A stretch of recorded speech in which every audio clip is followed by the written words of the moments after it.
एक बार गौतम बुद्ध वैशाली नगरी में धर्म प्रचार के लिए जा रहे थे।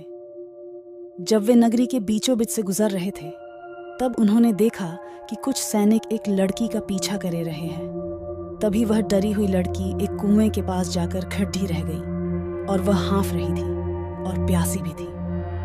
तभी बुद्ध ने उस बालिका को अपने पास बुलाया और कहा कि वह कुएं से पानी निकाले और स्वयं भी पिए और उन्हें भी पिलाए।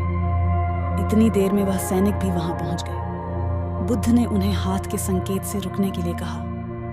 बुद्ध की बात सुनकर लड़की ने कहा, महाराज, मैं एक अछूत लड़की हूं और मेरे कुएं से पानी निकालने पर जल दूषित हो जाएगा।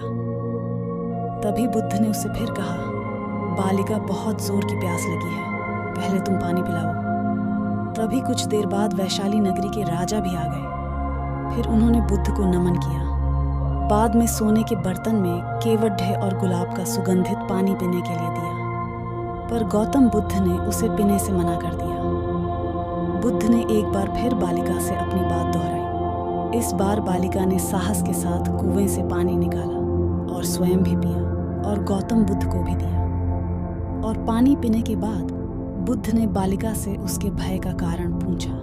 तब उस बालिका ने बताया, मुझे संयोग से राजा के दरबार में गाने का अवसर मिला था और राजा ने मेरा गीत सुन मुझे अपनी गले की माला पुरस्कार स्वरूप दी। लेकिन उन्हें किसी ने बताया कि मैं एक अछूत लड़की हूँ और ये जानते ही राजा ने मुझे अपने सैनिक को मुझे जेल में डालने के लिए बोल दिया। मैं किसी तरह उन सैनिकों से बचकर यहाँ तक पहुँच गई और आप मिल गए। इस पर बुद्ध ने कहा कि सुनो राजन, मैं चाहता हूं कि आप मेरी इस शब्द को हमेशा याद रखें। कोई भी मनुष्य की पहचान उसके धर्म और जाति से नहीं, बल्कि उसके स्वभाव या उसके अच्छे काम से होती है। जिस बालिका के मधुर कंठ से निकले मधुर गीत का आपने आनंद उठाया, उसे पुरस्कार दिया, और जिसके कार्य इतने अच्छे हों वह अछूत हो नहीं सकती। और उस बालिका के साथ नीची सोच और छोटे कार्य करके अछूत होने का परिचय तो आपने दिया है।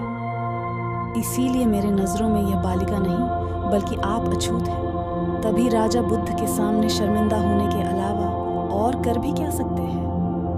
उन्होंने बुद्ध से क्षमा मांगी और वह से चले गए। सीख। इस कहानी से हमें यह सीख मिलती है कि कोई भी इंसान अपने कार्यों और कर्मों से बड़ेढ़ा बनता है, बल्कि अपने धर्म या जाति से नहीं।